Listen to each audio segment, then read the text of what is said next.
Praise the Lord. கர்த்தருடைய பரிசுத்த நாமத்திற்கு மகிமை உண்டாவதாக. இந்த அருமையான நல்ல நாளிலும் கூட கர்த்தருடைய வார்த்தையை நாம் கேட்க போகிறோம். ஆண்டவரும் அருமை இரட்சகருமாக இயேசு கிறிஸ்துவின் நாமத்திலே உங்கள் ஒவ்வொருவரையும் வாழ்த்துகிறேன், ஆசீர்வதிக்கிறேன். தேவன் நேரம் மட்டிலுமாய் நாம் பாடி ஆராதித்து கர்த்தருடைய நாமத்தை மகிமைப்படுத்தும்படி தேவன் பாராட்டின கிருபைக்காக நான் ஸ்தோத்தரிக்கிறேன்.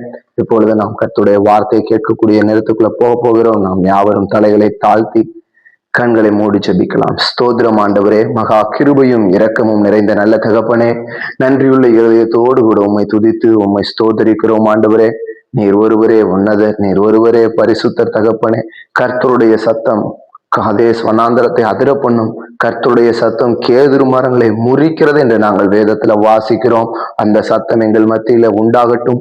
பேசுகிற அடியனை மறைத்து பிரசங்கிக்கிற அடியனுக்கும் கேட்கிற உடைய பிள்ளைகளுக்கும் பிரயோஜனமா இருக்கக்கூடிய வார்த்தைகளை கர்த்தர் கொடுங்க ஆண்டவரே. ஒவ்வொருவருடைய இருதயங்களையும் மாற்றக்கூடியதாக, ஒவ்வொரு இருதயங்களையும் தேற்றக்கூடியதாக கர்த்தர் நீர் பேச வேண்டுமாய் ஜெபிக்க உடைய நாமம் மாத்திரம் மகிமைப்படட்டும். எங்களை முற்றிலுமாய் உடைய சமூகத்துல தாழ்த்தி ஒப்பு கொடுக்கிறேன், இயேசுவின் நாமத்தில் பிதாவே, ஆமென். ஹல்லேலூயா, ஹல்லேலூயா. இப்பொழுதும் நாம் ஒரு வாக்குத்தத்த ஆதாரமாக ஒரு வசனத்தை நாம் வாசிக்கலாம். 1 தெசலோனிக்கேயரின் புஸ்தகம் 5ஆம் அதிகாரம் 14வது வசனம் நான் உங்களுக்காக வாசிக்கிறேன். மேலும் சகோதரரே, நாங்கள் உங்களுக்கு போதிக்கிறது என்னவென்றால், ஒழுங்கில்லாதவர்களுக்கு புத்தி சொல்லுங்கள், திடனற்றவர்களை தேற்றுங்கள், பலவீனரை தாங்குங்கள், எல்லாரிடத்திலும் நீடிய சாந்தமாய் இருங்கள். ஹல்லேலூயா. கர்த்தருடைய பரிசுத்த நாமத்திற்கு மகிமை உண்டாகட்டும். நாம் வாசித்த இந்த வசனத்திலே அப்போஸ்தலனாகிய பவுல் தெசலோனிக்கே சபைக்கு எழுதுகிற பொழுது 5ஆம் அதிகாரத்திலே இதை குறித்து எழுதுகிறார். என்ன சொல்லியிருக்கிறாரு? ஒழுங்கில்லாதவர்களுக்கு புத்தி சொல்லுங்கள், திடனற்றவர்களை தேற்றுங்கள், பலவீனரை தாங்குங்கள், எல்லாரிடத்திலும் நீடிய சாந்தமாயிருங்கள் என்று சொல்லி 4 காரியங்களை அப்போஸ்தலனாகிய பவுல் தெசலோனிக்கே சபைக்கு வருகைகளை குறித்து, இயேசு கிறிஸ்து வரப்போகிறார், ஒரு இமை பொழுதிலே ஒரு நொடி பொழுதிலே நாம் அவரோடு கூட எடுத்துக்கொள்ளப்படுவோம், மறித்து கொள்ளப்படுவோம், ரகசிய வருகை கண்டிப்பாக உண்டு என்று சொல்லி எல்லா காரியங்களையும் முன்பாக வசனங்களில் எல்லாம் சொல்லி 14ஆம் வசனத்திலே போதிக்கிறது என்னவென்றால் என்று சொல்லி இந்த காரியங்களை குறிப்பிடுகிறார். ஹல்லேலூயா. கர்த்தருடைய நாம் மகிமைப்படட்டும். இந்த 2ஆம் வசனங்கள், இந்த அதிகாரத்தில் இருக்கிற காரியங்கள் எல்லாம் நீங்க வாசிச்சு பார்த்தீங்கன்னா, இரவிலே திருடன் வருகிற விதமாய் கர்த்தருடைய நாள் வரும் என்று சொல்லி கர்த்தருடைய வருகைகளை குறித்து தெசலோனிக்கே சபைக்கு அதிகமா எழுதி இருக்கிறார். ஹல்லேலூயா. எழுதி முடித்து 14ல தான் இந்த வசனத்தை சொல்றார். ஒழுங்கில்லாதவர்களுக்கு புத்தி சொல்லுங்கள், திடனற்றவர்களை தேற்றுங்கள், பலவீனரை தாங்குங்கள், எல்லாரிடத்திலும் நீடிய சாந்தமாய் இருங்கள். நான் உங்களுக்கு போதிக்கிறதும் அதுவே. ஆமென். ஹல்லேலூயா, ஹல்லேலூயா. இந்த தேவ செய்தியின் தலைப்பு, நான் மாறினால், நான் மாறினால் ஆசீர்வாதம் உண்டு. ஹல்லேலூயா. அப்போ முதலாவதாக நாம் தியானிக்க இருக்கிற காரியம் என்னன்னு சொல்லி பார்த்தோம் என்று சொன்னால், ஒழுங்கில்லாதவர்கள். ஒழுங்கில்லாதவர்கள்னு சொன்னா இவர்கள் எப்படிப்பட்டவர்னு சொன்னா, ஒழுங்கில்லாதவர்கள் அப்படின்னா என்னன்னா, இவர்கள் கவனம் இல்லாத ஒரு ஜனங்கள். அதாவது ஒரு கோடு இருக்கு, இந்த கோட்டின் பாதையில தான் போகணும்னு சொன்னா, இந்த ஒழுங்கில்லாதவன் என்ன பண்ணுவான்னா அந்த கோட்டை விட்டு வெளியே போவான். ஒரு லைன் போகுது, ஒரு அணிவகுப்பா ஒரு லைன்ல போறாங்கன்னா இவன் அந்த லைன்ல போக மாட்டான், இவன் தனியா என்ன பண்ணுவான், போவான். ஒரு ஒழுங்கின் வரிசையை என்ன பண்ணாது, அவனுடைய வாழ்க்கையில இருக்காது, அவன் செய்கிற காரியங்களில் இருக்காது. ஹல்லேலூயா. அவன் ஒழுங்கில்லாதவன் சொன்னா, தன் இஷ்டப்படி, தன் சுயம் போன போக்குல, தன் மாம்சீக இச்சைகளுக்கு இடம் கொடுத்து, தன்னை உண்டாக்கின தேவனை மறந்து, தனக்கு பிரியமான காரியங்களை செய்யும்படி, தன்னுடைய சுய இச்சை ஆசைகளை நிறைவேற்றும்படி ஓடுகிறவனே ஒழுங்கில்லாதவன். ஹல்லேலூயா. இப்படி ஒழுங்கற்று இருப்பார்கள். இவர்களுக்கு புத்திமதி சொல்லவும், இவர்கள் கேளாவிட்டால் அவனை விட்டு விலகவும் பவுல் என்ன பண்றாரு, கூறுகிறார். ஹல்லேலூயா, ஹல்லேலூயா. அப்போ அப்படிப்பட்டவனுக்கு என்ன பண்ணணும், நம்ம ஒழுங்கில்லாம ஒருத்தனுக்கு அவனுக்கு என்ன சொல்லணுமா, புத்தி சொல்லணும். புத்தி சொல்லி அவன் கேட்கலன்னா அவனை விட்டு நீ என்ன பண்ணு, விலகு என்று சொல்லுகிறார். ஹல்லேலூயா. கர்த்தருடைய நாம் மகிமைப்படட்டும். இந்த காலை வேளையிலே இந்த கர்த்தருடைய வார்த்தையை கேட்டுக்கொண்டிருக்கிற நீங்களும் நானும் எந்தெந்த காரியங்களில் ஒழுங்கில்லாதவர்களாய் இருக்கிறோம் என்று அதிலே நான் மாற வேண்டும். இன்றைக்கு நாம் எதில் ஒழுங்கில்லாதவர்களாய் இருக்கிறோம் என்று அறிந்து அதில் நான் மாற வேண்டும். நான் மாறினால் ஆசீர்வாதம் எனக்கு உண்டு. ஹல்லேலூயா. இப்போ ஒழுங்கில்லாதது அப்படின்னு சொன்னா என்னன்னா, சபைக்கு வருவதில் என்ன இருக்கணும்? ஒரு ஒழுங்கு இருக்கணும். ஹல்லேலூயா. ஜெபிக்கிறதுல என்ன இருக்கணும்? ஒரு ஒழுங்கு இருக்கும். இத்தனை மணிக்கு ஜெபம் அப்படின்னா அத்தனை மணிக்கு ஆலயத்துக்குள்ள என்ன பண்ணணும்? இருக்கணும். 9 மணி ஆராதனைக்கு 8:50 என்ன பண்ணணும்? உள்ள இருக்கணும். ஹல்லேலூயா. எல்லாவற்றையும் இயேசு கிறிஸ்து எல்லாவற்றையும் ஒழுங்கும் கிரமமாய் செய்திருக்கிறார். ஒரு ஒழுக்கம் ரொம்ப முக்கியம். உங்க வீடுகள்ல பிள்ளைகள் இருக்கு, நீங்க பெற்றோர்களா இருக்கிறீங்க. உங்க பிள்ளைங்க உங்க வார்த்தைக்கு கீழ்ப்படிஞ்சு ஒழுக்கமா இருந்தாதான் என்ன பண்ணும்? அந்த பிள்ளைகளை உங்களுக்கு பிடிக்கும். ஆமென். ஹல்லேலூயா. அப்போ ஒழுக்கமுடைய உங்க பேச்சுக்கு கீழ்ப்படுற பிள்ளைதான் என்ன பண்ணுது? பெத்த உங்களுக்கு பிடிக்குது. ஹல்லேலூயா. ஆனா நம்மை படைத்த தேவன் என்ன பண்றாரு? அதை நம்ம கிட்ட விரும்புறாரு. என் பிள்ளை இந்த காரியத்துல ஒழுங்கா இருக்கணும், இதுல கீழ்ப்படியணும், நான் சொல்றதை என்ன பண்ணணும்? செய்ய வேண்டும் என்று பிதாவாகிய தேவன் ஆசைப்படுறாரு. ஆனா அதை யாருமே என்ன பண்றது இல்லை? செய்யறது இல்லை. ஒழுங்கில்லாதவர்களா சுய இஷ்டப்படி ஓடுறோம். நீங்க ஆண்டவருக்கு கீழ்ப்படிஞ்சா உங்க பிள்ளைங்க உங்களுக்கு கீழ்ப்படிவாங்க. ஹல்லேலூயா. நீங்க கர்த்தருடைய வார்த்தைக்கு செவி கொடுத்தா உங்க பிள்ளை உங்களுடைய வார்த்தைக்கு செவி கொடுக்கும். நீங்க கர்த்தருக்கு முதலிடம் கொடுத்தா அந்த பிள்ளைய என்ன பண்ணும்? உங்களுக்கு முதலிடம் கொடுத்து தகப்பனையும் தாய் என்ன பண்ணும்? கனம் பண்ணும். ஹல்லேலூயா. நீங்க ஒழுங்கில்லாதவர்களாக தகப்பனே ஆலயத்துக்கு வர்றதில்ல, தாயே ஆலயத்துக்கு வர்றதில்ல, அந்த பிள்ளை மட்டும் எப்படி ஆலயத்துக்கு வரும்? சிறு வயசுல வரும், வாலிப வயதுல அதுவும் ஆலயத்தை விட்டு போயிடும். ஒரு ஒழுங்கு இருக்கணும். குடும்பத்துல ஒரு ஒழுங்கு இருக்கணும். கணவன் சொன்னா கணவனுக்கு ஒரு ஒழுங்கு இருக்கணும். மனைவி என்று சொன்னால் மனைவிக்கு ஒரு ஒழுங்கு இருக்கணும். பிள்ளைகள் என்று சொன்னால் பிள்ளைகளுக்கு ஒரு ஒழுங்கு இருக்கணும். கணவன் மனைவிக்கு செய்யக்கூடிய அனைத்து கடமைகளையும் செய்யணும். மனைவி கணவனுக்கு செய்யக்கூடிய அனைத்து கடமைகளையும் செய்யணும். பெற்றோர்கள் பிள்ளைகளுக்கு செய்ய வேண்டிய கடமைகளை செய்யணும். பிள்ளைகள் பெற்றோருக்கு செய்ய வேண்டிய கடமைகளை செய்யணும். இதெல்லாம் ஒழுங்கில்லாம எந்த குடும்பம் மாறி மாறி பண்ணுதோ அந்த குடும்பத்துல பிரச்சனையும் போராட்டமும் குழப்பமும் சொற்பேச்சு கேட்காத பிள்ளைகளும் அதிகமாய் உண்டு. ஒழுங்குடையவர்களாய் நீங்கள் இருக்க வேண்டும். எந்தெந்த காரியத்துல நான் ஒழுங்கில்லாம இருக்கிறேன்? வேலைக்கு போற இடத்துல நம்ம ஒழுக்கமா இருக்கிறோமா? நாம் செய்கிற வேலைகளில் நாம் ஒழுக்கமா இருக்கிறோமா? ஒரு ஊழியம் பண்றோம்னா அந்த ஊழியத்துல ஒரு ஒழுக்கம் இருக்கணும்.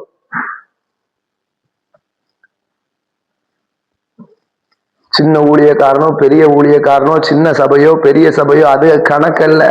உனக்கு கொடுத்திருக்கிற அந்த கொஞ்சத்துல நீ உண்மையா இருக்கிற ஆண்டவர் பார்க்கிற. ஹல்லேலூயா. உனக்கு கொடுத்த அந்த கொஞ்சத்துல நீ ஒழுக்கமா இருந்து உண்மையா நீ அந்த செய்யறையான ஆண்டவர் பார்க்கிறேன். ஹல்லேலூயா. ஒழுக்கமுடையவனாய் இருக்கிற பொழுது கர்த்தர் நமக்கு ஆசீர்வாதங்களை கொடுப்பார். ஹல்லேலூயா. இப்போ ஒழுக்கம் இல்லாத காரியங்களிலிருந்து முதலாவது என்ன திரும்பணும்? மனம் திரும்பணும்.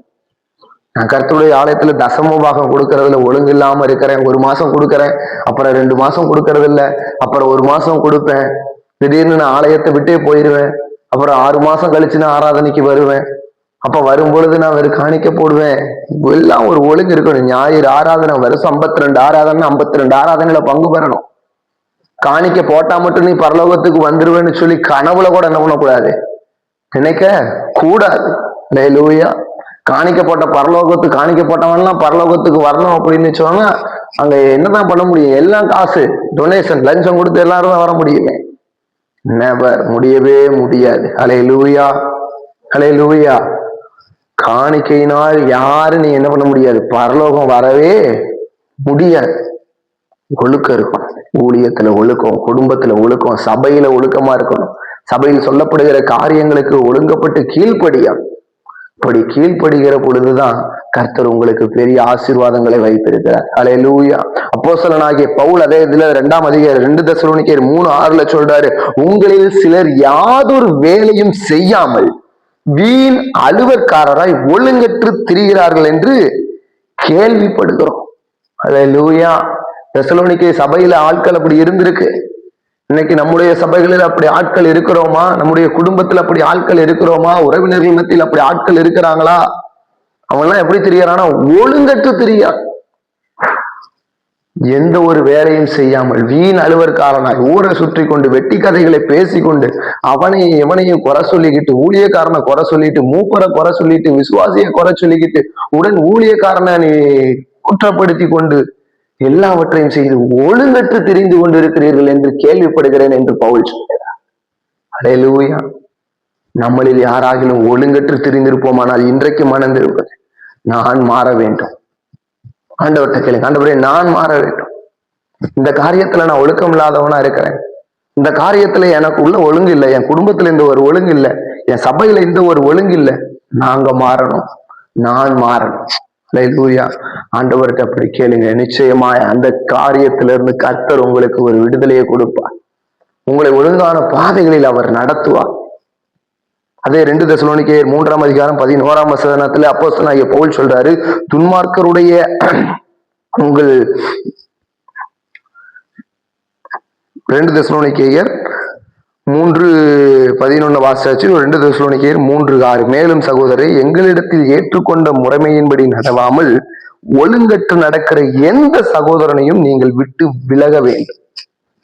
நீங்க 2 தெசலோனிக்கேயர் 3:6 2 தெசலோனிக்கேயர் 3:11 நீங்க வாசிச்சு பாருங்க, உங்களுக்கு தெரியும். ஒழுங்கற்று நடக்கிற எந்த சகோதரனையும் விட்டு நீ விலகு.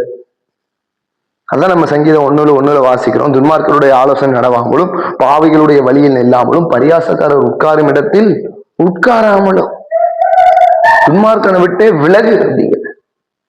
ரசிக்கப்படாதவனை நம்ம விட்டுருவோம். அவன் பாவத்துல இருக்கிறான், அவன் ரட்சிப்புக்குள்ள அனுபவத்துல இல்லாம இருக்கிறான், அவன் துன்மார்க்கமான ஜீவியம் பண்றான், அவனை நம்ம விட்டுருவோம். அதை நம்ம கணக்குல விட்டுருவோம். ரட்சிக்கப்பட்டு தேவனால் தெரிந்து கொள்ளப்பட்டு ஞானஸ்தானம் எடுத்து அபிஷேகம் பண்ணிட்டு சபைகளுக்குள்ள அப்படிப்பட்ட துன்மார்க்க இருக்கிறான், ஊழியக்காரனுக்குள்ள அப்படிப்பட்ட துன்மார்க்க இருக்கிறான். அப்படிப்பட்ட ஒழுங்கற்று அலைகிறவனை விட்டு நீ விலகுன்ற ஆண்டவர் இந்த காலை வேளையில உங்களை என்னையும் பார்த்து சொல்லுங்க. அல்லேலூயா. சபைக்குள்ள விசுவாசம் மக்களுக்குள்ள அப்படி ஆட்கள் இருக்கான், ஊழியக்காரனுக்குள்ள அப்படிப்பட்ட ஆட்கள் இருக்கிறான். அப்படி தன் இஷ்டப்படி சொந்த அலுவலுக்காக ஒழுங்கற்று நடக்கிற எந்த சகோதரனையும் நீ விட்டு விலகு. அவன் மூலியமா உனக்கு பல லாபங்கள் வரலாம். அவன் கூட ஐக்கியத்துல நீ அவன் கூட ஐக்கியத்துல இருக்கிறதுனால உனக்கு நல்ல வருமானம் வரலாம், நல்ல சொத்து பத்து ஆஸ்தி அந்தஸ்துகள் உனக்கு கிடைக்கலாம். ஆனா அது உன்னை பாதாளத்திற்கு கொண்டு போய்விடும். ஆகாத சம்பாசனை நல்லொழுக்கங்களை கெடுக்கும். ஆகாத மனுஷனோடு கூட நீங்க சேர்ந்து நடந்தீங்கன்னு சொன்னா நீங்க என்ன ஆயிருவீங்க? ஆகாம போயிருவீங்க. ஹல்லேலூயா. இந்த வசனம் விளங்கிச்சுன்னா நீங்க விளங்கிடுவீங்க. ஹல்லேலூயா. கர்த்தருடைய நாமம் மகிமைப்படட்டும். அப்போ துன்மார்க்கனுடைய ஆலோசனையில நடக்கக்கூடாது, பாவியுடைய வழியில நிக்க கூடாது, பரியாசக்கார் உட்கார இடத்துல உட்காரக்கூடாதுங்கிறது துன்மார்க்கனோடு கூட மாத்திரம் அல்ல, சபைகளுக்குள்ள ரட்சிக்கப்பட்டு தேவ அனுபவம் பெற்றவர்களுக்குள்ளேயும் நாம் அப்படிப்பட்ட மனிதனை கண்டறிந்து என்ன பண்ணணும்? விட்டு விளங்கணும். அவன் இந்த காரியத்துல ஒழுங்கில்லாதவனா இருக்கிறானா, அந்த ஒழுங்கில்லாதவனுக்கு நீங்க என்ன பண்ணணும்? புத்தி சொல்லணும். அந்த புத்தியை சொல்லி அவன் கேட்கல அப்படின்னு சொன்னா அவனோடு கூட இருக்கிற ஐக்கியத்தை விட்டு நீங்க என்ன பண்ணிருங்க? விலகி வந்து விடுங்க. நீங்க இழந்த எல்லாவற்றை காட்டிலும் இரட்டிப்பானதை கொடுக்க கர்த்தர் வல்லமையுடைய தேவனா இருக்கிறார். ஹல்லேலூயா. அவர் மேல விசுவாசம் இருந்துச்சுன்னு சொன்னா நீங்க இந்த உலக மனிதனை பெருசா நீங்க என்ன பண்ண மாட்டீங்க? நினைக்க மாட்டீங்க. இந்த புத்தி சொல்றது ஒரு ஊழியம். ஹல்லேலூயா. புத்தி சொல்லுகிறதுங்கிறது ஒரு ஊழியம். நீங்க புத்தி சொல்லி கீழ்ப்படியவில்லை என்று சொன்னால் அந்த ஒழுங்கில்லாதவனை விட்டு நீங்கள் விலகி வந்து நீங்கள் ஒழுக்கமுடையவர்களாய் வாழ்கிற பொழுது கர்த்தர் நிச்சயம் உங்களை ஆசீர்வதிப்பார். ஹல்லேலூயா. அடுத்து 2வது சொன்னது என்னது? திடனற்றவர்களை தேற்றுங்கள். ஹல்லேலூயா. இப்போ திடனற்றவர்கள் அப்படின்னு சொன்னா இவங்க எப்படின்னா சரீர பிரகாரமான அந்த காரியத்தை இங்க அப்போஸ்தலனாகிய பவுல் குறிப்பிடாமல் இவர்கள் எப்படி என்றால் ஆத்துமாவில் பலன் இல்லாதவர்கள், எப்பொழுதும் இருளான ஒரு பகுதியை என்ன பண்ணிட்டு இருப்பாங்க? நோக்கி கொண்டு இருப்பாங்க. நெருக்கம் வருகின்ற பொழுது ஆண்டவர் விட்டு என்ன பண்ணிடுவாங்க? விலகி போவாங்க. இவர்கள் எப்படின்னா இவங்க ஆத்துமா உற்சாகப்படணும். அதுக்குதான் திடனற்றவர்கள் என்ன பண்ணணும்? தேட்டணும். திடனற்றவனா என்னது? ஆத்துமாவில் பலனில்லாதவர்கள், சோர்ந்து போய் கிடக்கிறவர்கள். அல்லேலூயா. அப்ப இவர்களுக்கு என்ன பண்ணணும்? நம்ம நல்ல ஆறுதலான வார்த்தைகளை பேசி அந்த திடனற்று இருக்கிற ஆத்துமாவுக்கு அந்த சமயத்திலே வார்த்தையை நாம் என்ன பண்ணணும்? போதிக்கணும். வசனம் சொல்லுகிறது, இளைப்படைந்தவனுக்கு சமயத்திற்கேற்ற வார்த்தையை போதிக்க கர்த்தர் எனக்கு கல்விமானி நாவை தந்திருக்கிறார். ஹல்லேலூயா. அப்போ கர்த்தர் உங்களுக்கு கல்விமானி நாவை கொடுத்திருக்கிறாரு. கர்த்தர் உங்களுக்கு நல்ல ஞானத்தை கொடுத்திருக்கிறாரு, வேத அறிவை கொடுத்திருக்கிறாரு. இதை வச்சு நீங்க போற வர இடத்துல எல்லாம் என்ன பண்ணணும்? திடனற்றவர்களை என்ன பண்ணணும்? தேற்ற வேண்டும். ஹல்லேலூயா. திடனற்று போய் கிடக்கிற ஆத்துமாக்களை நீங்கள் தேற்ற வேண்டும். இன்னைக்கு நம்ம ஒரு வியாதியஸ்தனை போய் பார்க்கிறோம்.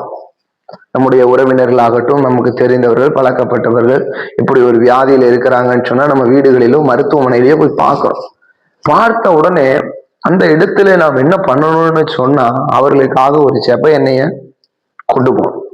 செப எண்ணெயை கொண்டு போய், ஏன்னா வசனம் அப்படிதான் சொல்லிக்கிறது, உங்களில் ஒரு வியாதிப்பட்டால் சபையில இருக்கிற மூப்பனை என்ன பண்ணிடணும்? மூப்பரை கூட்டி கொண்டு போயிட்டு எண்ணெய் பூசி எல்லாரும் என்ன பண்ணணும்? அவனுக்காக செபிக்கணும். அப்படி செபிக்கிற பொழுது அவன் பாவம் பண்ணி இருப்பான், ஆனால் அந்த பாவம் மன்னிக்கப்படும் என்று சொல்லப்படுகிறது. ஹல்லேலூயா. அப்ப அந்த காரியங்களை எல்லாம் கர்த்தர் விரும்புறார். அதுதான் திடனற்ற ஒரு நேரத்துல தேற்றக்கூடியது. இன்றைக்கு நம்ம அப்படி பண்றோமா அப்படின்னு சொன்னா இல்லை. நம்ம ஒரு பழத்தை வாங்கி கொண்டு போய் கொடுத்துட்டு, என்ன இருக்கு உங்களுக்கு? சுகர் இருக்கா? இருதயத்துல அடப்பு இருக்குதா? உப்பு இருக்குதா? இதெல்லாம் கேட்டுட்டு நம்ம என்ன சொல்லணும்? கர்த்தர் இதுல இருந்து விடுதலை கொடுப்பாரு, இதெல்லாம் உங்களுக்கு ஒண்ணுமே இல்லை, நீங்க பழையபடி வந்துருவீங்கன்னு சொல்லி ஆறுதலான தேர்தலான வார்த்தைகளை பேசி அவர்களை தைரியப்படுத்தணும். ஆனா இன்றைக்கு காலகட்டங்களில் எப்படி ஆயிடுச்சுன்னு சொன்னா, உங்களுக்கு சுகர் வந்துருச்சு, அங்க எங்க தெரிஞ்ச ஒருத்தருக்கு சுகர் வந்திருக்கு, அவங்களுக்கு காலை எடுத்துட்டாங்க, அவங்களுக்கு கிட்னி போயிருச்சு, அவங்களுக்கு ஹார்ட்ல இதாயிருச்சு, அவங்க செத்தே போயிட்டாங்க, அப்படி இப்படின்னு சொல்லி என்ன பண்றோம்? நமக்கு தெரிந்த நம்முடைய அனுபவங்கள், நாம் கேள்விப்பட்டவைகள், நாம் பார்த்தவைகள், அவைகளை எல்லாம் அந்த வியாதியஸ்தனுக்கு சொல்லி மேலும் அவனுக்கு பயத்தை கொடுத்து கொண்டது. ஹல்லேலூயா. திடனற்றவனை தேற்றக்கூடியவர்கள் இன்னைக்கு மிக குறைவு. இதுல இருந்து நீங்க மாறணும், நானும் மாறணும். ஹல்லேலூயா. திடனற்று கிடக்கிறவங்க எந்த காரியத்துல கிடந்தாலும், வெறும் வியாதி மாத்திரம் இல்ல, கடன் பிரச்சனையில கிடக்கும், சில குடும்பங்கள் பிசாசின் போராட்டத்துல கிடக்கும், சில குடும்பங்கள் செய்வினை கட்டுகளுக்குள்ள கிடக்கும். அவர்களுக்காக நீங்க போராடி செபித்து ஆறுதலான வார்த்தைகளை என்ன பண்ணணும்? பேசணும். ஹல்லேலூயா. அந்த திடனற்றவனை தேற்றினீர்கள் என்று சொன்னார். நீங்கள் சோர்ந்து போய் கிடக்கிற பொழுது, நீங்கள் தவித்து கிடக்கிற பொழுது, உங்களை தேற்றுவதற்கு எந்த மனிதனும் வேண்டாம், உங்களை தேற்றுவதற்கு ஆண்டவர் மாத்திரமே போதும். ஹல்லேலூயா. ஹல்லேலூயா. அப்போ திடனற்றவர்களை அதிகமாய் தேற்றும் வசனம், ஒரு வசனத்தை கூட வாசிக்கலாம். 1 தெசலோனிக்கேயர் 2ஆம் அதிகாரம் 12ஆம் வசனம் இவ்விதமாய் சொல்லுகிறது, தகப்பன் தன் பிள்ளைகளுக்கு சொல்லுகிறது போல நாங்கள் உங்களில் ஒவ்வொருவனுக்கும் புத்தியும் தேறுதலும் எச்சரிப்பும் சொன்னதை அறிந்திருக்கிறீர்கள். ஹல்லேலூயா. கர்த்தருடைய நாமம் மகிமைப்படட்டும். அப்போ ஒரு தகப்பன் தன் பிள்ளைக்கு சொல்றது போல நான் உங்களுக்கு என்ன சொல்றேன்? புத்தியும் தேறுதலும் எச்சரிப்பும் சொல்றேன்னு பவுல் 2ஆம் அதிகாரத்திலே கூறுகிறார். ஹல்லேலூயா. அப்போ ஒரு தகப்பன் தான் பிள்ளைக்கு தேர்தலான வார்த்தையை கொடுக்கும் பொழுது எப்படியெல்லாம் அந்த தகப்பன் தான் பிள்ளைக்கு பேசி அந்த காரியத்துல தேற்றி அந்த பிள்ளைய மறுபடியும் கொண்டு வராங்க, அதுபோல உங்களுடைய தேர்தலான வார்த்தைகள் என்ன பண்ணணும்? இருக்கும். உங்களுக்கு ஒரு இடத்துல போகும் பொழுது பேச தெரியலையா? எப்படி பேசணும், எனக்கு என்ன சொல்லணும், ஒரு ஆறுதலா கண்ணீர்ல இருக்கிறவங்களுக்கு நான் என்ன சொல்லணும்னே எனக்கு தெரியாது, எனக்கு அதுக்கு தயக்கமா இருக்கு, எனக்கு கூச்சமா இருக்குன்னு சொன்னா ஆண்டவர்கிட்ட ஜெபம் பண்ணிட்டு போங்க. ஹல்லேலூயா. நெகேமியா அலங்கம் கட்டுவதற்கு முன்பாக ராஜாவின் இடத்துல இருந்து பேசுவதற்கு முன்பாக என்ன பண்றான்? ஜெபம் பண்ணிட்டு ராஜா கிட்ட பேசுறான். அவன் ஜெபம் பண்ணிட்டு போய் ராஜா முன்பாக நின்று பேசுகிறான். கர்த்தர் அதற்கு ஞானத்தை கொடுக்கிறார். கர்த்தர் அவன் வாயிலிருந்து வார்த்தையோடு இடைப்பட்டார்.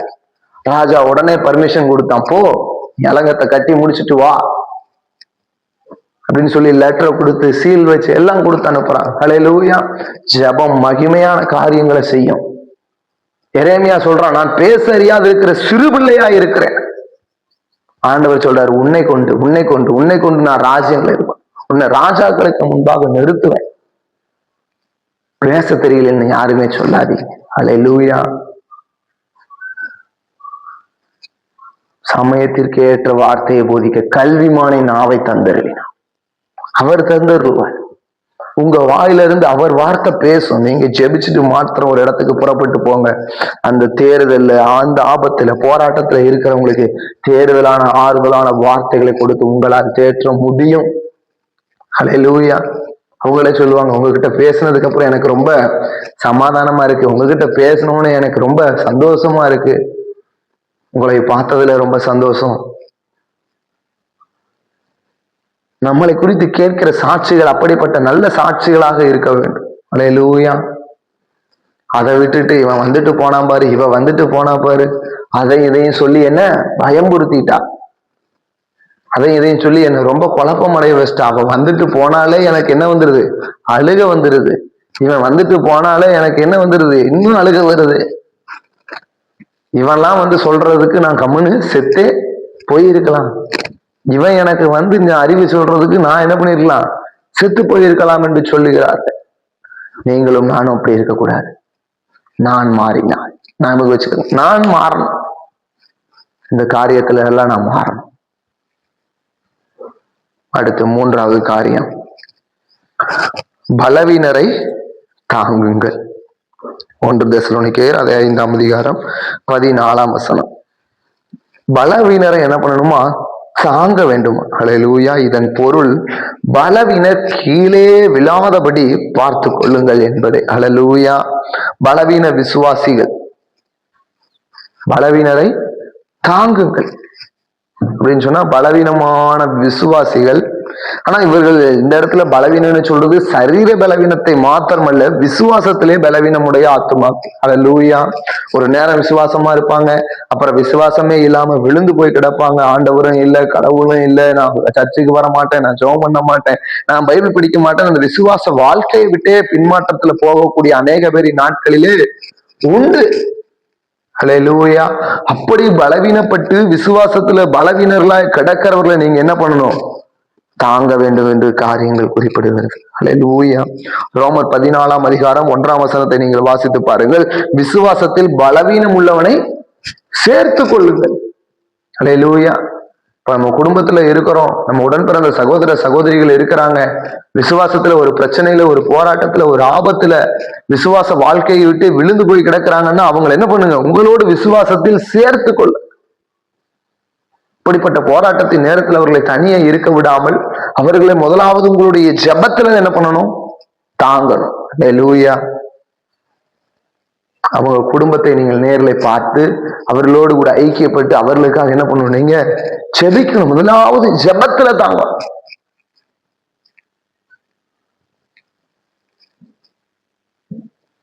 ஜெபத்துல தான். ரெண்டாவது, அவங்க என்ன சூழ்நிலையில இருக்கிறாங்க, பினான்சியலா ஏதாவது பிரச்சனை இருக்கான்னு சொல்லி உங்களால முடியுமான அந்த பினான்சியலுக்காக ஏதாவது ஒரு பண ஹெல்ப் பண்ணி எதை பண்ணலாம், தாங்கலாம்.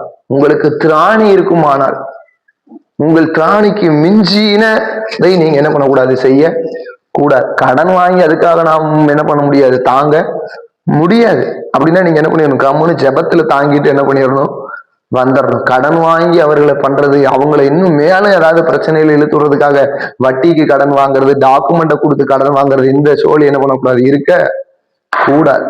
அல்லேலூயா. கர்த்தருடைய நாம் மகிமை பண்ணட்டும். ஜெபத்துல தாங்க முடிஞ்சா ஜெபத்துல தாங்குங்க. பண உதவியில என்னால தாங்க முடியும், அந்த குடும்பத்தை இல்ல சபைய தாங்க முடியும்னா தாங்குங்க. இல்ல ஏதாகிலும் உதவிகள் அவர்களுக்கு செய்ய முடியும்னா அந்த உதவிகளை செய்திருந்தவர்களை நீங்க என்ன பண்ணுங்க, தாங்குங்க. அது நம்ம சபைகளுக்குள்ள இருக்கிற சகோதர சகோதரிகளாக இருக்கலாம், நம் உறவினர்களாக இருக்கலாம், நமக்கு அறிந்தவர்கள், வேலை ஸ்தலங்கள்ல ஆபீஸ்ல பழக்கப்பட்டவர்களாக இருக்கலாம். பலவீனனை ஒருபோதும் கைவிட்டு விடக்கூடாது. ரட்சிக்கப்பட்டவனோ படாதவனோ இந்த பலவீனமான நேரங்களில நீங்க என்ன பண்ணணும், அந்த இக்கட்டுல நீங்க அவனுக்கு உதவி செய்யணும். அல்லேலூயா. அவன் ரட்சிக்கப்பட்டவனாக இருந்தாலும் படாதவனாக இருந்தால், ரட்சிக்கப்படாதவனாக இருந்து நீங்கள் அவனுக்காக போய் பலவீனத்துல தாங்குகிற பொழுது அந்த ஆத்மா உங்க மூலியமா ரட்சிக்கப்படும். நீங்க பரலோகத்துக்குள்ள வருகிற பொழுது அந்த ரட்சிப்புக்குரிய கணக்கு உங்களிடத்துல இருக்கும். அது எந்த பாஸ்டருக்கும் போகாது, எந்த மிஷினரிக்கும் போகாது, எந்த சுவிசேஷகனுக்கும் அந்த ஆத்மாவுடைய கணக்கு போகாது பரலோகத்துல. நீங்க அவர்களை பலவீனத்துல தாங்கி பரலோகம் கொண்டு வந்து சேர்ப்பீர்கள் என்று சொன்னால், சபைகளுக்குள்ள சேர்த்து அந்த ஆத்மா பரலோகம் வரும்னு சொன்னா அது உங்களுடைய கணக்கிலே எழுதப்பட்டிருக்கும். அல்லேலூயா. இப்ப பலவீனனை நீங்கள் ஒருபோதும் விட்டுவிடவே கூடாது. பலவீனனை தாங்கி பிடிக்கணும். அதே ரோமர் 15ஆம் அதிகாரத்துல முதல் வசனம் சொல்லுகிறது, அன்றியும் பலம் உள்ளவர்களாகிய நாம் நமக்கே பிரியமாய் நடக்காமல் பலவீனருடைய பலவீனங்களை தாங்க வேண்டும். வசனங்களை எல்லாம் நீங்க வாசிச்சு பாருங்க. ஒவ்வொரு வசனத்திற்கும் இணையான வசனங்கள் பைபிள்ல கொடுக்கப்பட்டிருக்கிறது. அதான் தீர்க்கதரிசி சொல்லும் பொழுது சொல்லுகிறார், ஒவ்வொரு வசனத்திற்கும் ஒரு ஜோடு வசனம் இருக்கு. அல்லேலூயா. ரோமர் 14:1 அருமையாய் சொல்லப்பட்டிருக்கிறது, விசுவாசத்தில் பலவீனம் உள்ளவனை சேர்த்துக் கொள்ளுங்கள். அதே 15:1 சொல்லுது, அன்றியும் பலம் உள்ளவர்களாகிய நாம் நமக்கே பிரியமாய் நடவாமல் பலவீனருடைய பலவீனங்களை தாங்க வேண்டும். அப்போ எனக்கு பலம் இருக்கு, நான் விசுவாசத்துல பலமுடையவனா இருக்கிறேன், எனக்கு பண பலம், அரசியல் பலம், ஆள் பலம், அதிகாரம் எல்லாமே எனக்கு இருக்கு. நான் எனக்கே பிரியமாய் நடக்காம பலவீனனுடைய பலவீனத்தை தாங்க வேண்டும். அவர்கள் எதுல பலவீனத்தில்? விசுவாசத்துல பலவீனமெல்லாம் இருக்கிறாங்களா? ஜெபத்துல பலவீனப்பட்டு கிடக்குதா? இல்ல குடும்ப வாழ்க்கையில பலவீனப்பட்டு கிடக்குறாங்களா? பினான்சியல் சுச்சுவேஷன்ல பலவீனப்பட்டு கிடக்குறாங்களா? வியாதியில பலவீனப்பட்டு கிடக்குறாங்களா? உங்களால் முடிந்ததை செய்து அவர்களை தாங்க வேண்டும். தாங்கி அவர்களை ரட்சிப்புக்குள்ளாக நடத்தி, கர்த்தருக்குள்ளாக நடத்தி, மறுபடியும் சபைக்குள்ளாக நடத்தி அவர்களை நீங்கள் ஆறுதல் படுத்தி தேற்ற வேண்டும். அல்லேலூயா. இந்த காரியங்களை கர்த்தர் விரும்புகிறார். நான் மாறினால் கர்த்தர் எனக்காக எல்லாவற்றையும் செய்ய வல்லமையுடையவராயிருக்கிறார்.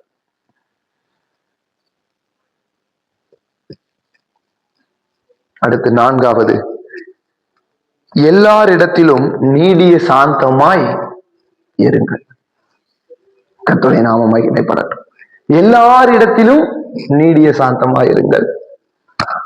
பவுல் இன்னொரு இடத்துல சொல்லும்போது சொல்ல, கூடுமானால் யாவரோடும் சமாதானமாய் இருங்கள். இந்த சாந்தமா இருக்கிறதுன்னு சொன்னா, ஒருத்தர் நம்மை கோபப்படுத்துகிற பொழுது நம்ம எப்படி இருக்கணும்?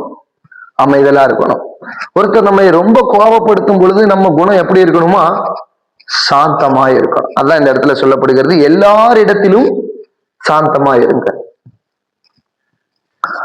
பவுல் அதே போல சாந்தமா இருந்தார். அவரை அரெஸ்ட் பண்ணி கொண்டு போய் ஒவ்வொரு ராஜாக்களுக்கு முன்பாக நிறுத்தி போகிற பொழுது எந்த இடத்துல என்ன பண்ணப்படல? கோபப்படல. சாந்தமா என்ன பண்றாரு? போறார். பவுலை காட்டிலும் பெரிய ஒரு தெய்வம் நம்முடைய இயேசு. அல்லேலூயா. இயேசு கிறிஸ்து அந்த இரவுல அரெஸ்ட் பண்ணி கொண்டு போய் ராஜாக்களுக்கு முன்பாக போட்டு ஆண்டவரை அலக்கழிக்கிற பொழுது ஆண்டவர் எதுவுமே பேசல. அல்லேலூயா. ஆண்டவர் மறு உத்தரவு ஒண்ணுமே கொடுக்கல. சாந்தமா இருக்கிறார். சிலுவையில் அறையும் பொழுது அவரை காயப்படுத்தி உமிழ்நீரை அவர் மேல் துப்பி சவுக்குகளால் அடித்து சதைகளை பிடுங்கின பொழுதும் அவர் சாந்தமாய் இருந்தார். அல்லேலூயா. பிதாவே, இவர்களை மன்னியும், தாங்கள் செய்கிறது இன்னதென்று அறியாதிருக்கிறார்கள் என்று சொல்லி அந்த ஜனத்துக்காக ஆண்டவர் வேதனைப்பட்டார். அல்லேலூயா. சாந்தமா இருந்தார். இத்தனைக்கும் சகல அதிகாரங்களும் தேவகுமாரன் கொடுக்கப்பட்டிருந்தது. சகல அதிகாரங்களும் தேவகுமாரனுக்கு கொடுக்கப்பட்டிருக்கு. ஆனால் அந்த அதிகாரத்தை ஆண்டவர் எந்த முறையும் தவறாய் பயன்படுத்தவே இல்லை. எல்லாரிடத்திலும் சாந்தம் உடையவராகவே இருந்தார். அல்லேலூயா. மறிக்கிற தருவாய் வரையிலும் எந்த இடத்திலும் கோபப்படாமல் தன்னுடைய ஆவியை பிதாவின் கையிலே ஒப்புவித்தார். அல்லேலூயா. உங்களுடைய பழைய மனிதன் அவரோடு கூட சிலுவையில் அறையப்பட்டு விட்டான் என்று சொன்னார். நீங்கள் ரட்சிக்கப்பட்டது, ஞானஸ்தானம் பெற்றது, தேவனால் அபிஷேகம் பண்ணப்பட்டது உண்மை என்று சொன்னால், உங்கள் பழைய மனிதன் அவரோடு கூட சிலுவையில் அறையப்பட்டு விட்டான்.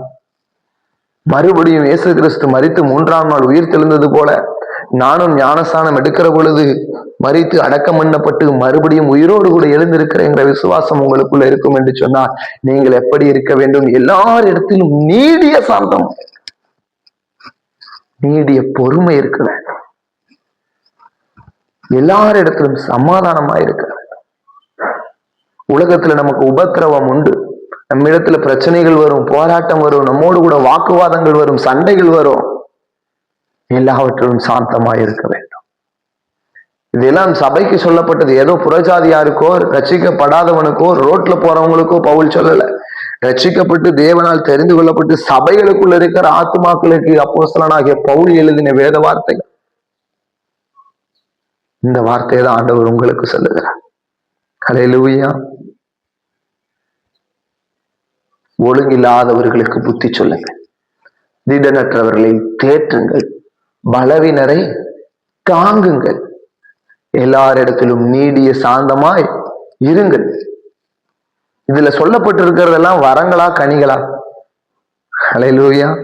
இதுல சொல்லப்பட்டதெல்லாம் ஆவிக்குரிய கனிகள் உங்களுக்குள்ளே இருந்தால் மாத்திரமே நடக்கும். அன்பு, சந்தோஷம், சமாதானம், நீடிய பொறுமை, தயவு, நற்குணம், விசுவாசம், சாந்தம், இச்சையடக்கம், இந்த ஆவிக்குரிய கனிகள் உள்ள இருந்தாதான் இது என்ன பண்ணப்படும்? செயல்படும். பலவீனனை தாங்குவீங்க, திடனற்றவனை தேற்றுவீங்க, ஒழுங்கில்லாதவனுக்கு புத்தி சொல்லுவீங்க, எல்லாரிடத்திலும் கோவப்படாம சந்தோஷமா சாந்தமா இருப்பேன். ஹல்லேலூயா. அது ரொம்ப முக்கியம்.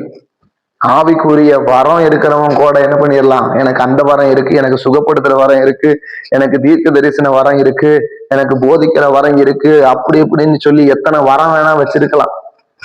வரம் வச்சிருக்கவன் கூட பாதாளத்துக்கு போவான். இந்த கனி இருக்கிறவன் பாதாளத்துக்கு ஒரு நாளும் போகவே மாட்டான். ஹல்லேலூயா.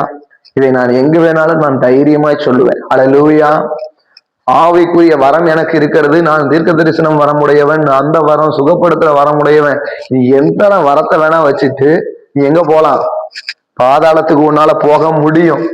ஆனா ஆவிக்குரிய கனிகளை வச்சுட்டு ஒருத்தன் கூட எங்க போக மாட்டான்? பாதாளத்துக்கு போக மாட்டான். இது நான் சவால் விட்டு சேலஞ்ச் பண்ணி சொல்றேன். ஹல்லேலூயா. உங்களுக்கு வரங்களை விட கனிகள் மிகவும் முக்கியம். ஆவிக்குரிய வரம் எனக்கு இருக்குன்னு சொல்லி பெருமை பாராட்டி நீங்க பாதாளத்துக்கு போறதை காட்டிலும் எந்த வரமுமே எனக்கு இல்லாம உண்மையான ஆண்டவரை நோக்கி ஆண்டவர் சொன்னபடி ஆவிக்குரிய கனிகளோடு கூட நான் எல்லாரிடத்திலும் பேசி பழகின ஆவிக்குரிய கனியுடையவனாய் இருந்து நான் பரலோகத்திற்கு போவது எனக்கு போதும். ஹல்லேலூயா. ஆவிக்குரிய வரம் உங்களுக்கு இருக்குதோ இல்லையோ, இன்னைக்கு ஆவிக்குரிய வரம் இருக்கிற மாதிரி என்ன பண்றாங்க? தீர்க்க தரிசன வரம் இருக்கிற மாதிரி இன்னைக்கு நடிக்கிற கூட்டங்கள் வந்து விட்டது. பொய்யாய் கட்டுக்கதைகளை சொல்லுகிற தீர்க்க தரிசனம் வந்து விட்டது. வாயை திறந்து கண்ணை மூடுனாலே இன்னைக்கு தீர்க்க தரிசனம் சொல்ற கூட்டம் வந்துருச்சு. உண்மையான தீர்க்க தரிசனமா, பொய் தீர்க்க தரிசனமா, கள்ள தீர்க்க தரிசனமா, அதுக்கு நான் வரவே இல்லை. அதை நான் சொல்லவும் நான் விரும்பல. ஹல்லேலூயா. அது அவர்களுக்கு ஆவியானவர் கொடுக்கிறது. அவன் உண்மையா தீர்க்க தரிசனம் சொல்றானா, பொய்யா தீர்க்க தரிசனம் சொல்றானா, அது தேவையே இல்லை. நான் என் தலையை கொண்டு போய் ஒருத்தையும் கொடுத்து எனக்கு தீர்க்க தரிசனம் சொல்லுங்க, நான் யாருக்கிட்டையும் கேட்கறது இல்லை. எனக்கான தீர்க்க தரிசனம் இந்த வேதத்தில் இருக்கிறது. எனக்கு கர்த்தர் கொடுக்கிற வார்த்தைகள் இந்த வேதத்தில் இருக்கிறது. என்னோடு கூட அவர் பேசுகிற வார்த்தைகள் என் இருதயத்தில் இருக்கிறது. இதுதான் எனக்கு தீர்க்க தரிசனம், இதுதான் எனக்கு வாக்கியம், இதுதான் எனக்கு எல்லாம். ஹல்லேலூயா. இதுல உள்ளதற்கு மிஞ்சி சொல்லுகிற தீர்க்க தரிசனங்கள் கள்ள தீர்க்க தரிசனம். ஹல்லேலூயா. ஹல்லேலூயா.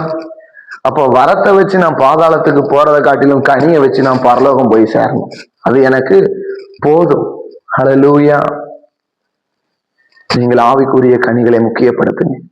ஆவிக்குரிய கனிகளை ஆண்டவர்கிட்ட கேளுங்க. இயேசு கிறிஸ்து அந்த செடியினிடத்துல வருகிற பொழுது, அந்த அத்திப்பழம் மரத்து அண்டையில் வருகிற பொழுது அதில் சாப்பிடுவதற்கு ஏதாகிலும் கனிகள் இருக்குமான்னு பாக்குற, ஒரு கனியுமே இல்லை.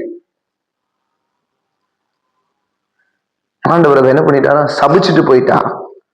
திரும்ப சாயங்காலம் வந்து பார்க்கிற பொழுது அந்த மரம் முழுமையாக பட்டு போய் விட்டது. இன்னொரு இடத்துல ஓமையாக சொல்லுகிறார், நல்ல கனிகளை தரும்னு சொல்லி என்ன பண்றாங்க? அதுக்கு நீர் பாய்ச்சி உரம் வச்சு எல்லாம் பண்ணியிருக்கிறாங்க. ஆனா அதுவோ கசப்பான கனிகளை. இன்னொன்னு, எவ்வளவுதான் அதை பண்படுத்தி அது நல்லா பத்திரமா பார்த்து தோட்டக்காரன் அவ்வளவு தண்ணீர்களை பாய்ச்சி கிளை நறுக்கி களைகளை புடுங்கி அதற்கு நல்ல மருந்து உரங்களை கொடுத்து வளர்க்குறான். ஆனால் அதுல என்ன வரவே இல்லையா? கனியே வரலையா. ஹல்லேலூயா. என்ன கிடைக்கல? அவ்வளவு பாடுபட்டு பிரயாசப்பட்டு அந்த மரத்தை வளர்த்து எடுத்து அதுல இருந்து ஒரு பழம் ஒரு கனி கூட என்ன பண்ணல, கிடைக்கல. இன்னைக்கு நீங்கள் மரங்களை போல இருக்கிறீங்க. ஆண்டவர் உங்களை உலகத்துல வச்சிருக்கிறாரு. உங்களை வச்சு 20 வருஷம் 30 வருஷம் 40 வருஷம் 60 வருஷம் ஆகுது. ஆனா நீங்க எவ்வளவு எத்தனை கனிகள் உடையவர்களா இருக்கிறீங்க? அன்பு இருக்குதா? சந்தோஷம் இருக்குதா? சமாதானம் இருக்குதா? நீடிய பொறுமை இருக்கா? தயவு இருக்கா? நற்குணம் இருக்கா? விசுவாசம் இருக்கா? சாந்தம் இருக்கா? இச்சையடக்கம் இருக்கா? எந்த கனிகளும் இல்லை என்று சொன்னால் நீங்கள் கைவிடப்பட்டவர். ஹல்லேலூயா. ஆவிக்குரிய கனிகளுடையவர்களாயிருக்கு. இது எல்லாவற்றிற்கும் மேலாக கடைசியாக பவுல் ஒன்று சொல்லுகிறார், அந்த 15ஆம் வசனம், ஒருவனும் மற்றொருவன் செய்யும் தீமைக்கு தீமை செய்யாதபடி பாருங்கள், உங்களுக்குள்ளும் மற்ற யாவருக்குள்ளும் எப்பொழுதும் நன்மை செய்ய நாடுங்கள். கர்த்தருடைய பரிசுத்த நாமத்திற்கு மகிமை உண்டாகட்டும். ஹல்லேலூயா. இது எல்லாவற்றிற்கும் மேலாக ஒருவன் நமக்கு தீமை செய்வானால் அவனுக்கு நம்ம என்ன பண்ணக்கூடாது? தீமை செய்ய கூடாது. உன் சத்துரு பசியா இருந்தால் அவனுக்கு ஆகாரம் கொடு என்று இயேசு கிறிஸ்து. ஒருவனை ஒரு மைல் தூரம் பலவந்தம் பண்ணினால் அவனோடு கூட இன்னும் பல மைலுக்கு போக சொல்றாரு. ஒரு சகோதரனை எத்தனை முறை நம்ம மன்னிப்பது? அவன் ஒரு நாளைக்கு எத்தனை தடவை தப்பு பண்ணிட்டு வந்தாலும் 7 தரம் இல்ல 70 தரம் என்ன பண்ண அவனை மன்னி அப்படிங்கிற. ஹல்லேலூயா. நீங்க நினைப்பீங்க இது சொல்றதுக்கு ஈஸியா இருக்கு, ஆனா அதை வாழ்க்கையில கடைபிடிப்பது மிகவும் கடினம். அதுதான் ஆண்டவர் சொல்றாரு, நான் மாறினார், நீ மாறு,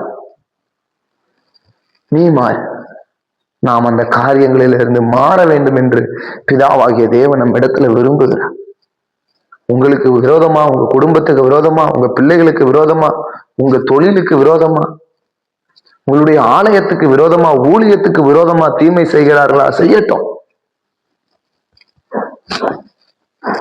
நாம் அவர்களுக்கு எந்த தீமையும் செய்ய வேண்டாம். நானும் மாறணும், நீங்களும் மாறணும். ஹல்லேலூயா. ஒருவனுக்கும் நாம் தீமைக்கு தீமை செய்யாதபடி.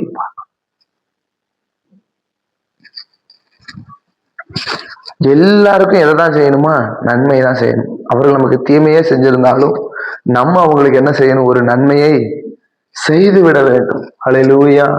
நாம் நன்மை செய்கிற பொழுது கர்த்தர் நம்மை ஒருபோதும் கைவிடுவதே இல்லை. ஹல்லேலூயா. அடுத்து கடைசி அந்த 16, 17 எல்லாம் நீங்க பாருங்க, எப்பொழுதும் சந்தோஷமாயிருங்கள், இடைவிடாமல் ஜெபம் பண்ணுங்க. இந்த காரியங்களில் எல்லாம் நாம் உண்மையா இருப்போம். கர்த்தர் நம்மை கொண்டு பெரிய காரியங்களை செய்வார். ஹல்லேலூயா. நான் மாறினால் ஆசீர்வாதம் எனக்கு உண்டு. நான் எதுல எல்லாம் மாறணும்?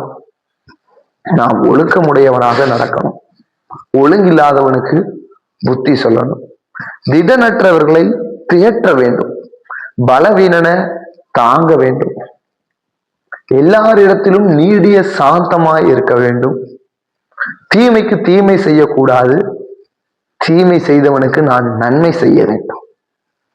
இதை நீங்கள் செய்கிற பொழுது கர்த்தர் நிச்சயமாய் உங்களை பாதாளத்திற்கு கொண்டு போகாமல் பரலோகத்திற்கு கொண்டு போவார். ஹல்லேலூயா. கர்த்தருடைய வார்த்தை கேட்டவர்கள் அப்படியே நாம் கண்களை மூடி ஆண்டவரிடத்தை ஒப்பு கொடுத்து ஜெபிக்கலாம்.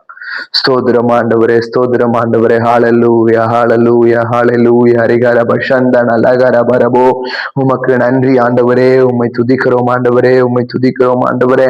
நான் மாறினால் ஆசீர்வாதம் எனக்கு உண்டு என்று சொன்ன தேவன், எங்களிடத்துல சில காரியங்களை சொல்லி இருக்கிறேன். எங்களுடைய சபைக்கு சில காரியங்களை சொல்லி இருக்கிறேன். எங்களுடைய குடும்பத்திற்கு சில காரியங்களை சொல்லி இருக்கிறேன். கர்த்தருடைய வார்த்தையை கேட்கிற மகனே, மகளே, நீ சில காரியத்துல ஒழுக்கம் இல்லாதவனாய் இருந்து கொண்டிருக்கிற, சில காரியத்துல உனக்குள்ள ஒழுக்கம் இல்ல, நீ கீழ்ப்படிந்து மனம் திரும்பு. நீ தவறி இருக்கிற காரியங்கள், உன் சுய இச்சையின்படி வாழ்ந்த காரியங்களை விட்டு ஒரு ஒழுக்கமுடையவனாய் நீ மாறி நடக்க வேண்டும். நீ சில ஒழுங்கில்லாதவனோடு கூட உனக்கு சில ஐக்கியங்கள் உண்டு, ஒழுக்கம் இல்லாதவர்களோடு கூட சில ஐக்கியங்கள் உனக்கு உண்டு. அந்த ஐக்கியத்தை எல்லாம் விட்டு நீ வெளியே வா. அப்படிப்பட்ட பொல்லாத எந்த சகோதரனையும் விட்டு நீ விலகு என்று ஆவியானவர் பவுல் மூலமாய் நமக்கு எழுதி இருக்கிற வார்த்தைக்கு நாம் கீழ்ப்படுகிற பொழுது நமக்கு ஆசீர்வாதம் உண்டு. அதே போல திடனற்றவர்களை தேற்றுங்க. உன் அண்டையிலே சோர்ந்து போய் கிடக்கிற ஆத்துமாக்கள், திடனற்று கிடக்கிற ஆத்துமாக்கள் பல உண்டு. அவர்களுக்கு எல்லாம் ஆறுதலான தேறுதலான வார்த்தைகளை கொடுத்து உற்சாகப்படுத்தி அவர்களை மறுபடியும் நாம் கர்த்தருடைய சமூகத்துக்குள்ள சேர்த்து கொள்ள வேண்டும். அதே போல பலவீனருடைய பலவீனங்களை தாங்குங்கள் என்று எழுதி இருக்கிறபடி பலவீனனை தாங்கு. உனக்கு உனக்கு இருக்கிற உடல் உதவியாலும் உனக்கு இருக்கிற பண உதவிகளால் அவனை தாங்க வேண்டும், ஜபத்துல தாங்க வேண்டும். அப்படியாக பலவீனனை தாங்கி பிடிக்க வேண்டும் இயேசுவின் நாமத்துல. அதே போல எல்லா இடத்திலும் நீடிய சாந்தமாய் இருக்க வேண்டும். பலர் நம்மை கோபம் மூட்டினாலும், பலர் நமக்கு விரோதமாய் கைகளை விரோதமாய் நீட்டினாலும், நாம் அவர்களிடத்துல சாந்தமாய் நடந்து கொள்ளுகிற பொழுது கர்த்தர் நமக்காக யுத்தம் செய்ய வல்லமையுடைய தேவனாய் இருக்கிறார். அதே போல ஒருவரும் செய்த தீமைக்கு பதிலாய் நாம் தீமை செய்யாம நன்மை செய்ய நாடுவோம் என்று எழுதியிருக்கிறபடி நமக்கு செய்கிற தீமைகளுக்கு நாம் தீமை செய்யாமல் நாம் நன்மை செய்கிறவர்களாய் காணப்படணும். எல்லாவற்றிற்கும் மேலாக நம்முடைய நினைவில் இருக்கக்கூடியது ஆவிக்குரிய வரத்தை உடையவனாக நான் பாதாளத்துக்கு போவதை பார்க்கிறோம், ஆவிக்குரிய கனிகளோடு கூட நான் பரலோகத்துக்கு போவது எனக்கு போதும் என்று நாம் விரும்ப கடவோம். ஆவிக்குரிய கனிகளை நாம் பெற்றுக் கொள்ளுவோம். அன்பு, சந்தோஷம், சமாதானம், நீடிய பொறுமை, தயவு, நற்குணம், விசுவாசம், சாந்தம், நிச்சயடக்கம் என்று சொல்லி இந்த 9 ஆவிக்குரிய கனிகளால் என்னை நிரப்பும் என்று ஆண்டவரை பார்த்து நாம் அடிக்கடி இந்த வார்த்தைகளை சொல்லி ஜெபிக்கிற பொழுது அந்த கனிகளை உங்களுக்கு தருவார். அன்பினாலும், சந்தோஷத்தினாலும், சமாதானத்தினாலும், நீடிய பொறுமையினாலும், தயவினாலும், விசுவாசத்தினாலும், நற்குணத்தால, சாந்தத்தால, இச்சையடக்கத்தால கர்த்தர் நம்மை நிரப்புவார். ஹல்லேலூயா, நன்றி செலுத்துகிறோம். அப்படியே ஒவ்வொருவரையும் கரத்துல ஒப்பு கொடுத்து ஜெபிக்கிறேன். நான் மாறினால் எங்களுக்கு நிச்சயமாய் ஆசீர்வாதம். கர்த்தர் நீர் அப்படி செய்கிறதற்காக உமக்கு ஸ்தோத்திரம். உம்முடைய கரங்களிலே தாழ்த்தி ஒப்பு கொடுக்கிறோம். நீர் மாத்திரம் பெருக வேண்டும், நாங்கள் செருக வேண்டும். எல்லாரும் உடைய கரத்துல ஒப்பு கொடுக்கிறேன். எல்லாரும் ரத்த கோட்டைகளை மூடி பாதுகாத்துக் கொள்ளுங்க என்று ஜெபிக்கிறேன். கர்த்தர் அப்படி செய்கிறதற்காக உமக்கு ஸ்தோத்திரம். இயேசுவின் நாமத்தில் ஜெபிக்கிறேன் ஜீவனுள்ள நல்ல பிதாவே, ஆமென். என் ஆத்துமாவே கர்த்தரை ஸ்தோத்திரி, என் முழு உள்ளமையோட பரிசுத்த நாமத்தை ஸ்தோத்திரி. என் ஆத்துமாவே கர்த்தரை ஸ்தோத்திரி, கர்த்தர் செய்த சகல உபகாரங்களையும் மறவாதே. ஆமென்.